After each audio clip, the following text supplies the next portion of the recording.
میرا طریق امیری نہیں فقیری ہے، خودی نہ بیچ غریبی میں نام پیدا کر۔ اقبال کا خاندان۔ ڈاکٹر اقبال کے آباء و اجداد کشمیر سے آ کر سیالکوٹ میں آباد ہو گئے تھے، اور ڈاکٹر علامہ اقبال کے والد شیخ نور محمد صاحب بڑے نیک اور اللہ والے بزرگ تھے۔ سیالکوٹ میں ان کا چھوٹا سا کاروبار تھا۔ سارے شہر میں نیکی اور پرہیزگاری کی وجہ سے ہر دل عزیز تھے۔ تعلیم و تربیت۔ ان کے دو بیٹے تھے، عطا محمد اور محمد اقبال۔ یہی اقبال ہیں جو آگے چل کر ایشیا کے سب سے بڑے شاعر مانے گئے اور شاعر مشرق کہلائے۔ اقبال 9 نومبر 1877 میں سیالکوٹ میں پیدا ہوئے۔ شیخ نور محمد نے اپنے بچوں کو اردو، فارسی اور انگریزی تعلیم دلوائی۔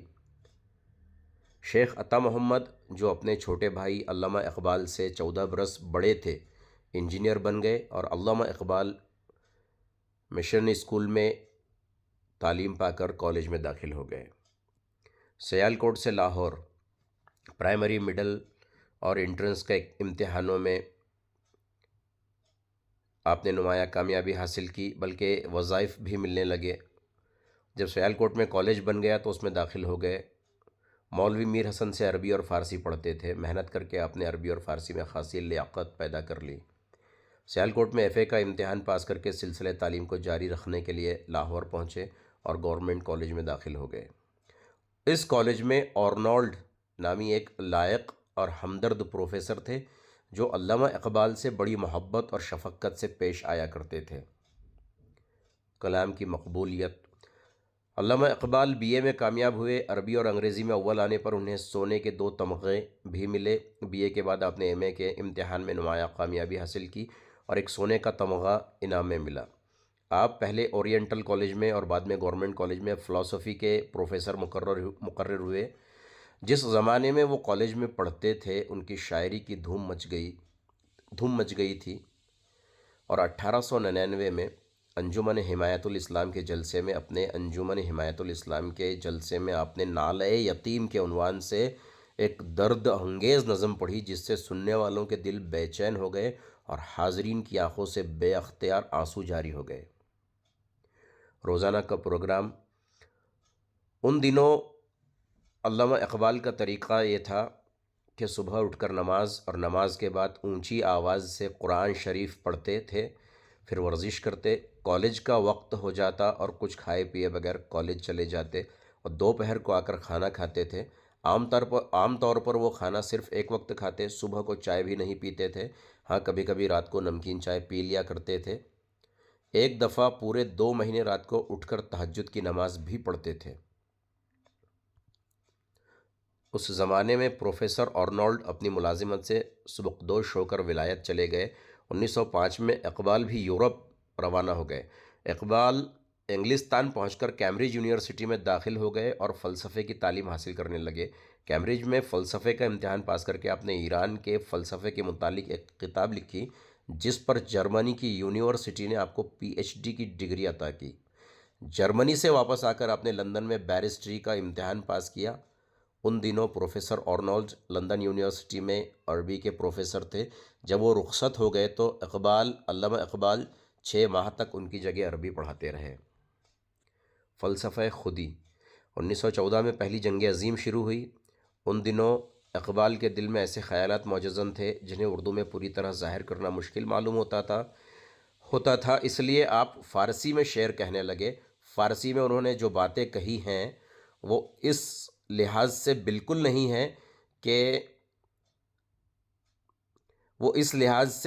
نہیں ہے کہ یورپ اور ایشیا کے کسی شاعر نے انہیں چھوا تک نہیں۔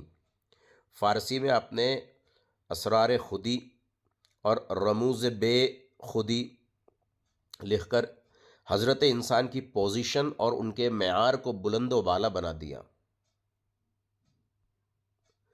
اقبال کے اشعار قرآن شریف کی سچی تعلیم کے علمبردار ہیں۔ وہ کہتے ہیں کہ اپنے آپ کو پہچانو، دنیا میں جو کچھ ہے وہ سب کچھ تمہارے لیے ہے، دل سے ڈر اور خوف بالکل نکال دو، دریاؤں میں کود پڑو، لہروں سے لڑو، چٹانوں سے ٹکرا جاؤ، کیونکہ زندگی پھولوں کی سیج نہیں، میدان جنگ ہے۔ خطابات کی بھرمار۔ جب وہ لاہور تشریف لائے تو صرف شیخ محمد اقبال تھے، ولایت سے واپس آئے تو ڈاکٹر اقبال کہلانے لگے۔ حکومت ہند نے ان کو سر کا خطاب عطا کیا تو آپ نے اپنے استاد مولوی میر حسن کو شمس العلماء کا خطاب دلوایا، لیکن قوم میں وہ علامہ اقبال کے نام سے موسوم ہو گئے۔